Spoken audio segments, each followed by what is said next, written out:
Greetings and MITZU. Thank you for returning to this broadcast, and welcome to new viewers joining us for the first time. If you like a video, then feel free to subscribe. Alright/X/. I'm at the hospital and I had a pretty screwed up dream. My nurse just asked me if I saw anything at night. She claims that this hospital is haunted. Please tell me your scary hospital experiences. I really want to get creeped out. Never been to the hospital when I was sick, but only when my grandma and later her sister died to visit them. First story happened when I was 5. Grandma has cancer, starts therapy, everything's getting better. Starts living with us because she doesn't need to stay in the hospital anymore. Grandma lives with us, yay. Everything is lovely. A few days later, everything changes. Grandma suddenly is really mean to me, and she was that kind of grandma who would feed you cookies until you died. I cry and run to my room. Parents talk and decide to take grandma to the hospital. I want to come with them because I love my grandma. Parents let me. Arriving at the hospital, doctors say they have to keep her there for a while. Suddenly, I decide I want to stay with grandma, even if she is talking nonsense. Parents and doctors are really confused. I say, I just want to stay with her if something happens. Parents are seriously creeped out because they never told me that grandma was probably going to die sooner or later. Let me stay there for the night. Sleep in the bed in grandma's room. Grandma is talking weird shit like, I wonder if that witch that calls herself my neighbor even watered my plants, and talks to people in her head. Can't sleep telling grandma I love her about every 20 minutes because I need to for some reason. Grandma doesn't react at all and keeps on talking to herself. Doesn't really know what's happening to her.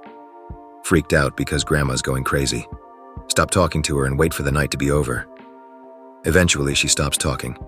About 3 hours of silence, then suddenly I feel really weird. Grandma, I love you. I love you too, Anon, but you should try to sleep now. Feel really happy because grandma is back to normal. Hear her getting up and walking towards my bed to tuck me in. It's dark, so I can't see her but feel her kissing my forehead. Finally fell asleep. Wake up the next morning. A nurse wakes me up and hugs me. I am so sorry, darling. Suddenly I see that grandma isn't in the room anymore. Where is my grandma? I am so sorry, but your grandma went to heaven last night. Hugs me again. Parents arrive an hour later and talk to the doctor about grandma's death. She died around 1 a.m. The nurse checked her at 3 a.m. and she was already dead for at least 1 hour. I think to myself, that's not true. Think about it, and yes, grandma tucked me in at about 2:30 a.m.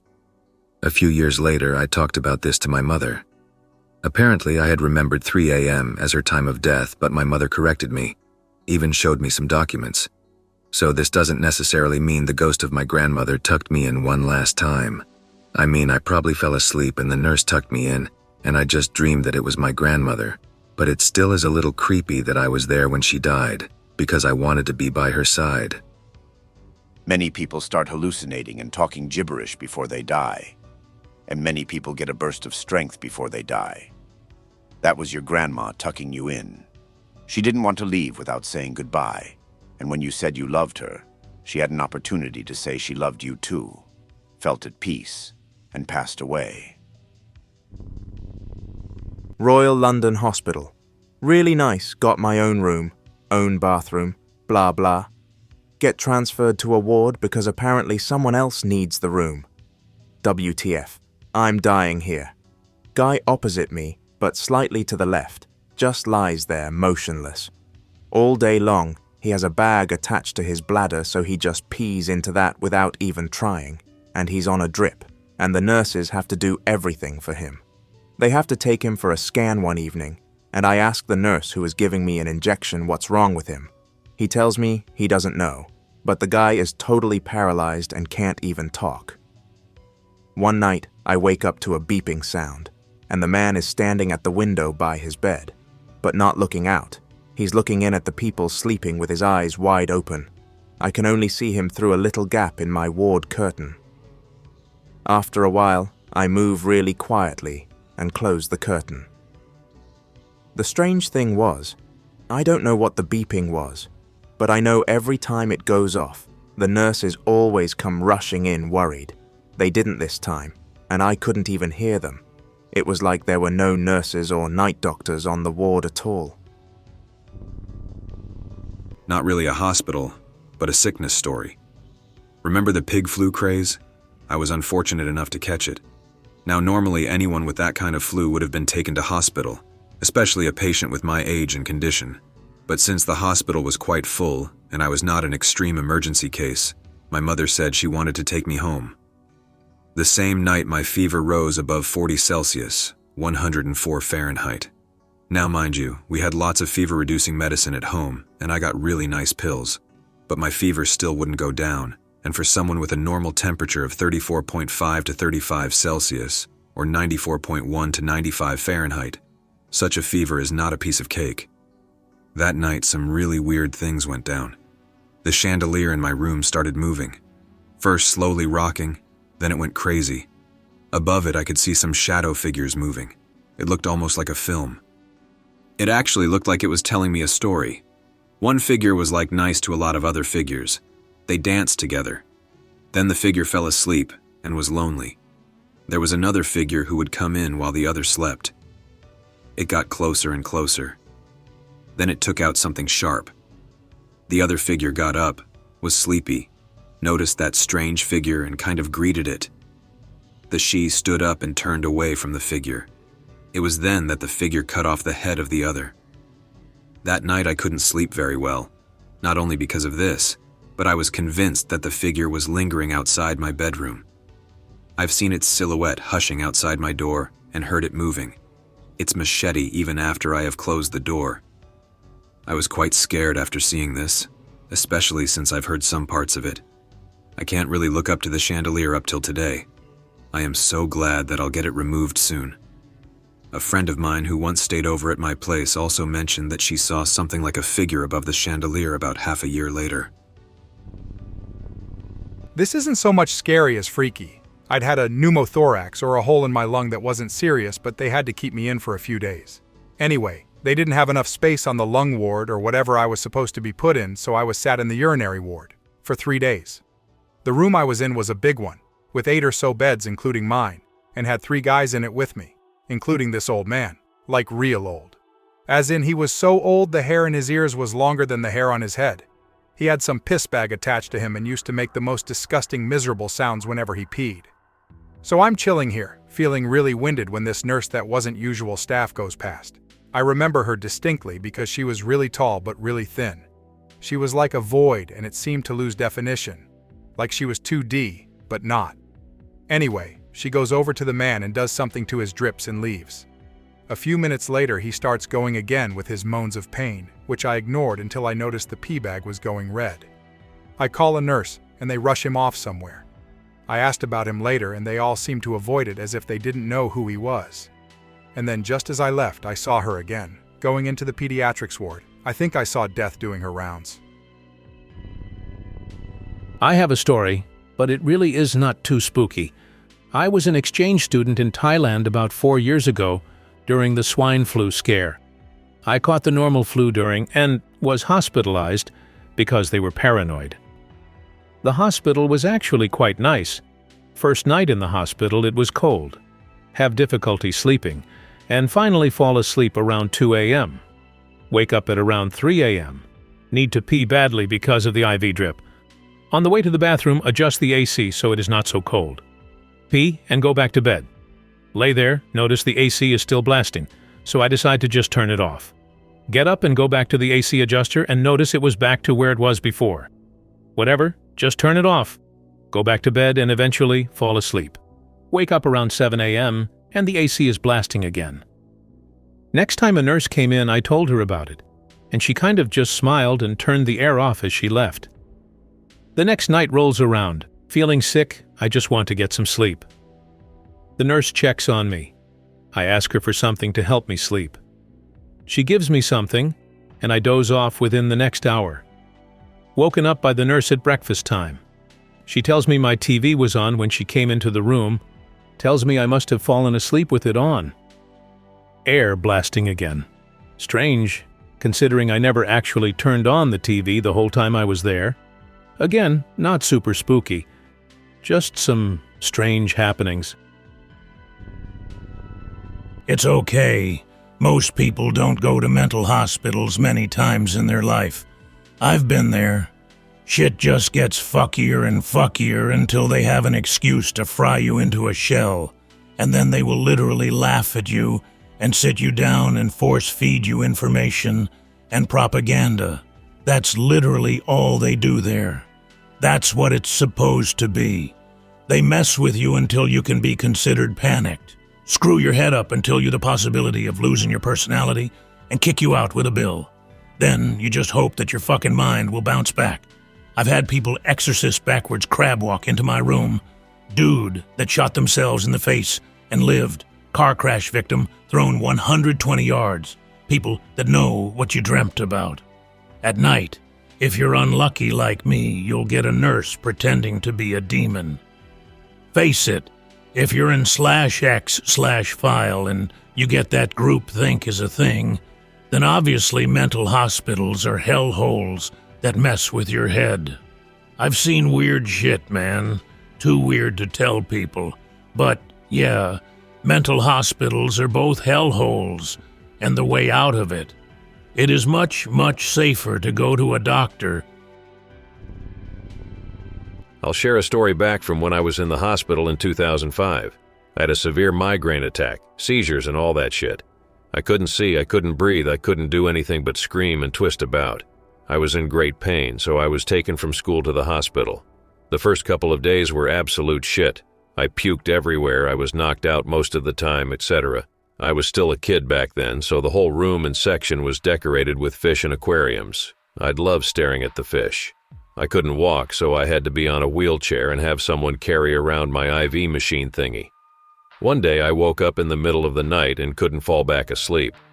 For some reason, I really felt like I needed to go out and see the big fish tank. I decided I was strong enough to do both moving around the wheelchair and the IV thing.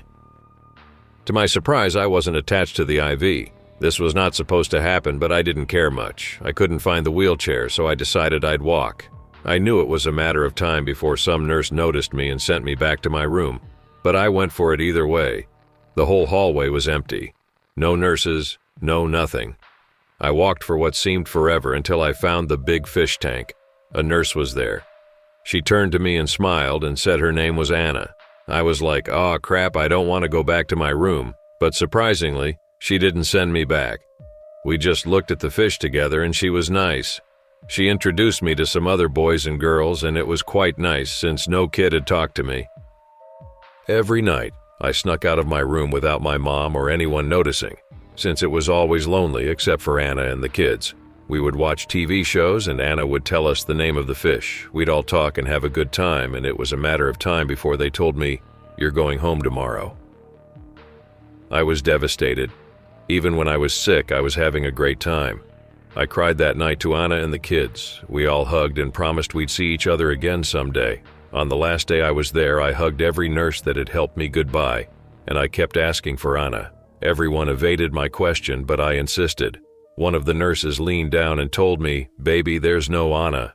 I was like, "No way." Anna and I played with Christian and Sophia and all the other kids. They all let out a nervous giggle and told my mom it must have been the medicine, that I was fine to go.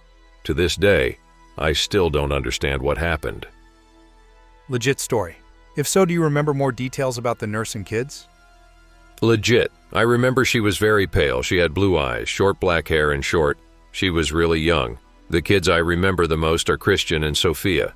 Christian was blonde and had very curly hair.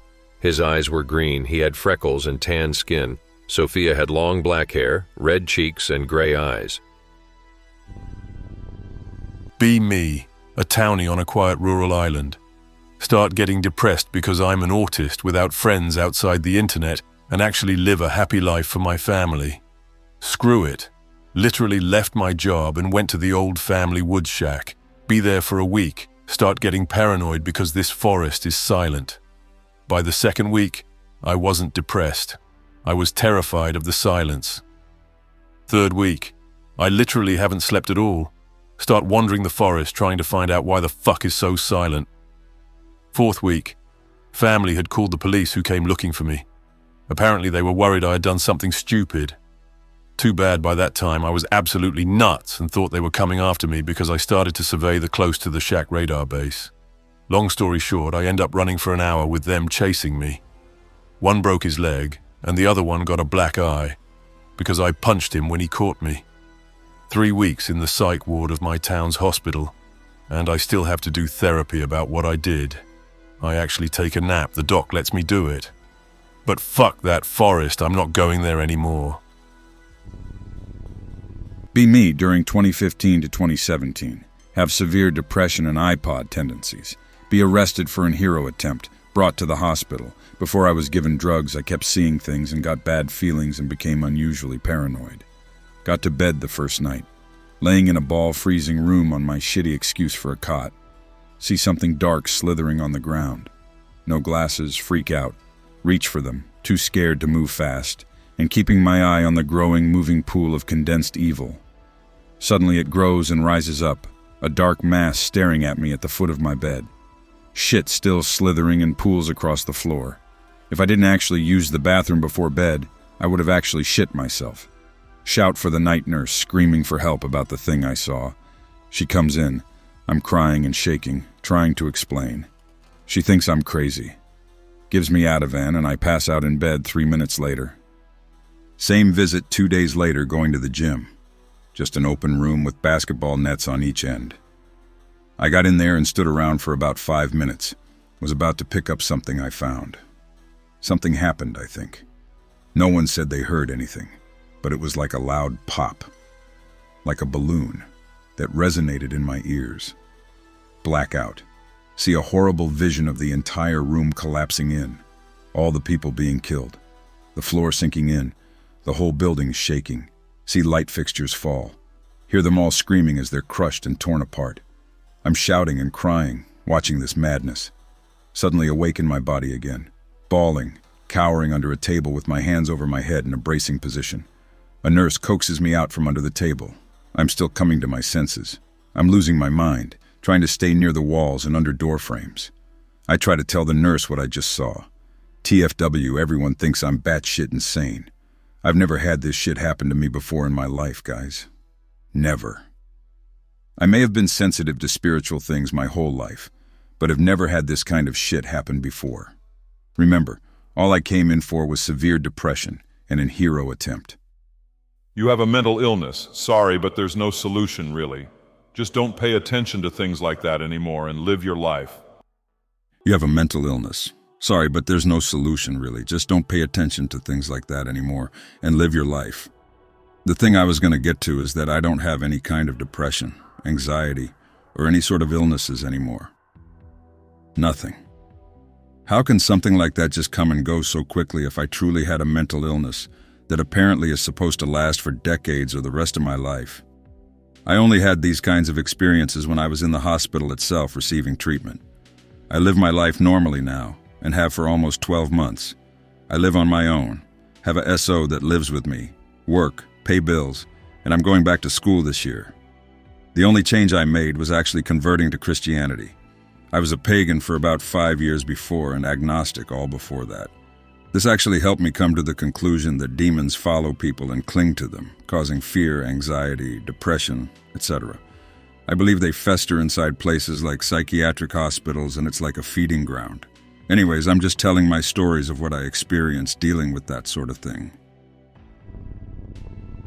Well, I was away at university with no family around. My boyfriend had just dumped me, and then I wound up in the hospital with severe abdominal pains from my then undiagnosed celiac disease. I was incredibly lonely, in pain, and full of grief. As I lay in the hospital bed, waiting for the nurse to start my morphine drip, I see my nurse walk by and stop dead in her tracks. She approached me and asked me the strangest question. "Has someone in your family passed away recently?" I told her no, then asked why she would ask such an odd question of a stranger. Her response was pretty unprofessional in my honest opinion. She told me that she saw a really huge man wearing entirely black clothes standing over me. It was only a couple minutes later that they gave me the morphine, so I fell asleep in that awesome drug-induced warmness. It wasn't until the next day that I realized how utterly scary her comment was. not to mention the fact that it was in poor taste to actually tell me. I hate hospitals. Too many dead people. What does everyone think about the men in black? I've had one encounter with them at a very young age, inside of the hospital. As a kid, I grew up in a hospital. I have had many. Many things were wrong with me, mentally and physically.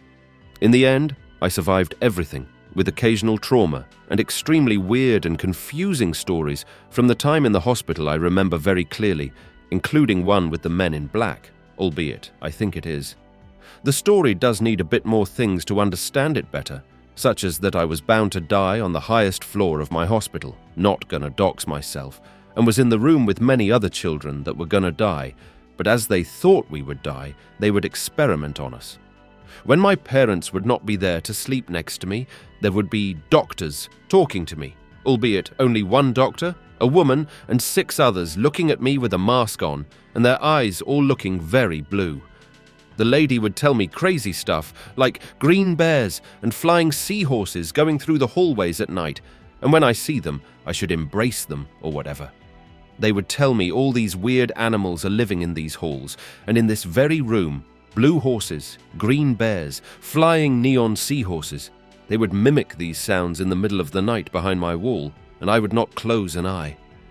Now that that's settled, way more insane stuff happened, such as encountering an entire ghost family, moving dolls, children dying in the bed next to me, the doctor's inspections, etc.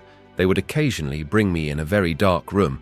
Mind you, I have witnessed weird humanoids inside the hallways, and the doctors seemed inhuman too. In this dark room, I was tied in my bed, obviously, and the doctors would leave the room, for 2 men dressed in 60s, black suits with hats on would enter my room. Their faces were as pale as the snow, and their eyes... Something it still goes on in my mind, but can't put my finger on. They would tell me about me seeing suspicious-looking behavior in the halls, such as weird, humanoid-looking creatures, and were telling me everything I saw was not real, and that I should forget about it. I remember them injecting some kind of fluid in my blood, and me also watching Disney and other children animation shows which would be very heavy. Eventually, they just looked in my eyes, and I just passed out. Woke up in some other room, where I would be held, and saw these men in black, occasionally watching me through the windows, facing the hallway in the middle of the night. That's all I can remember from these men, though. For some reason, out of all things that happened in the hospital, these men in black were what I really remembered good, including the ghost family. If you guys want to hear that story too, you can. It's not that scary, but still is in a way. I've worked in a hospital and even stayed in a psych ward as a teen.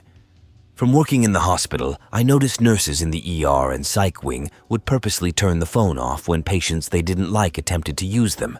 This would stop the patient from making calls to the outside. It's common for nurses to turn off the call button from their station, and I've watched multiple nurses' aides ignore and walk by an elderly fall risk patient who was stuck on the toilet.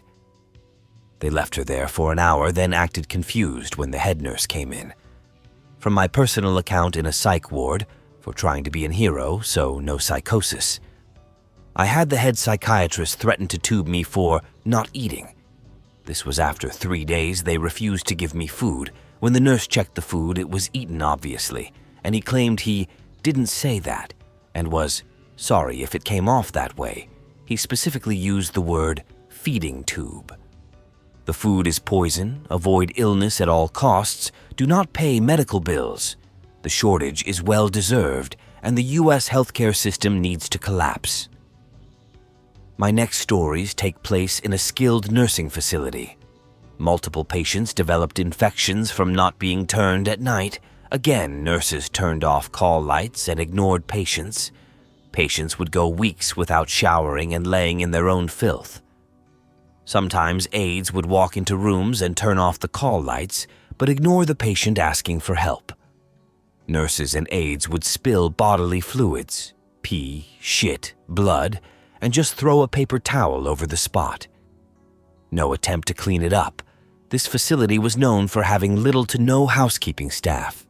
The director used incentives to encourage staff to funnel more patients into the building without adequate staffing. Early 2015, I was working in a small rural hospital. The hospital had a wing for regular patients and a wing for prisoners who would be brought in from the prison that was located in the town. The hospital prison wing would only be opened and used if there were 5 or more prisoners admitted. This way, the non-prisoner wing would not fill up with prisoners, making the other patients and their families uncomfortable. I worked the night shift 7 p.m. to 7 a.m., and because this hospital was small and rural, there were not family members walking around the hospital during the night, as you may see in larger, busier hospitals. Anyways, a lab was located in the hospital that blood samples and the like were taken to. If I had time during my shifts, I would run stuff to the lab during downtime to help out our CNAs. There had been times that I had to run to the prisoner wing, alone, to get some supplies or meds, and the first few times I did, I was super creeped out. There's something about the air and the feel in there that would freak me out. I got the feeling like I was being watched. I would hurry so I could get in and get the hell out ASAP. After the first few times of going in there alone, I always made someone come with me. One night while walking to the lab alone, I passed the prisoner wing entrance, which was dark and empty. You could always feel a creepy feeling in and near there. No big deal, just walk fast and get past it quickly. So on my way back to my unit from the lab, again, I passed by the entrance to the prisoner wing. This time, as I passed it, I heard someone whistling a tune in there. I slowed down and did a quick 2-second peek in through the opening. It was dark and empty. No staff in there. Who would be in there, in the dark, and whistling? I know who. No one. So, I quickly ran back to my unit and told a couple of my co-workers who believed me, but hadn't experienced anything themselves there. Fast forward a couple of months. It was during the summertime, when our patient load decreased significantly to mostly just locals. Our unit has 20 beds, but this night we had only less than half of that many patients. The unit has only one way in and one way out for patients. When you walk into the unit, which has an oval-shaped floor plan, the nurse's station is directly in front of you, and you have patient rooms on your right and left sides. Each side is a hallway with 10 rooms going down it, and there is another nurse's station in the back. Each room has a glass front like an ICU room, so you can see inside the room if the curtain is open. Empty rooms have the curtains open, and most occupied patient rooms have them closed for patient privacy. This night, the patients were placed in the rooms towards the front of the unit, where the entrance is. Most of the staff, the nurses, and CNAs stayed at the nurses' station in the front. One of my CNAs, who was assigned to my patients, ended up sitting in the back nurses' station because she needed a computer to chart on. I went to the back where she was sitting, and I was standing on the outside of the counter so I could face her directly and speak to her while she was sitting in front of me. As I'm standing there, talking to her, I'm looking over her head at the empty patient rooms behind her. As I'm talking to her, I had to stop, and I'm pretty sure I stopped mid-sentence and my mouth stayed open. I saw a man with a patient gown on walk from one side of an empty room to the other. I saw him, full apparition, go from one end to the other. I knew that those rooms were all empty. The CNA, watching my face, started loudly saying, "What? What? What the fuck is going on?" And she jumped up, thinking that someone was behind her. I told her not so calmly that I saw a man in room 113. I went to tell the other nurses. They checked to see if a patient had died in that room, and no one had. The beds in all the rooms are ICU beds and used for ICU and non-ICU patients, and we wondered if the bed was one that maybe a patient had died on. There was no way to check. This was the topic of the night, since it amped us all up. A few hours later, the little old house cleaning lady came into the unit to clean some stuff and overheard us talking about the apparition I saw. She wanted to share her story and started telling us what she experiences when she cleans the prison wing. She told us that when she cleans in the prison wing, by herself, she will hear someone whistling in there. I was like, holy shit. I heard the whistling coming from there a few months ago. This totally validated my experience. When I first started, there was one particular room that was up by the front nurses' station that would catch my eye. There were times that I would be charting at one of the computers that faced that room or walking by that room, and out of the corner of my eye, I would see what looked like a man standing at the doorway. When I would look, it would be gone. You could just see it out of the corner of your eye. I told one of the nurses who had worked there for a while, and she told me that a male patient had recently passed away in that room. Most recently, I was admitted to the hospital for fasting. I was actually having trouble breathing. In the hospital, they forced me to eat, then I had to go poop, but they wouldn't let me, and so I was forced to defecate myself. Later, they said I was trying to drink out of the urinal, which was a lie. They also strapped me in the bed, and all I could do was scream. All in all, they just put me through yet another psychotic episode, which I didn't need.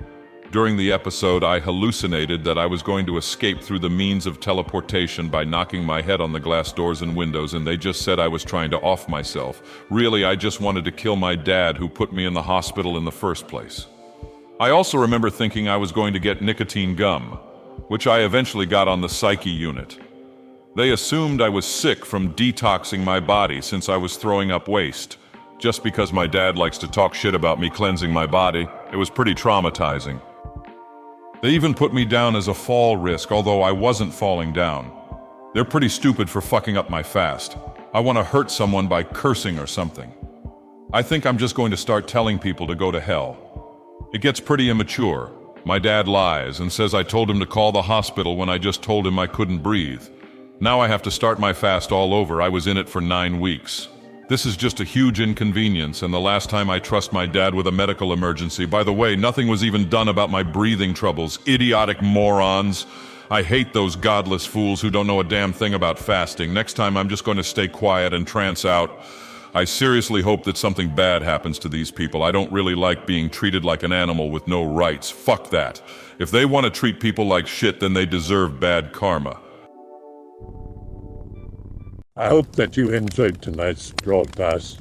If you enjoyed tonight's story, then please subscribe to the channel, as more Greentext will appear daily. A new broadcast will appear when the clock strikes midnight Central Time.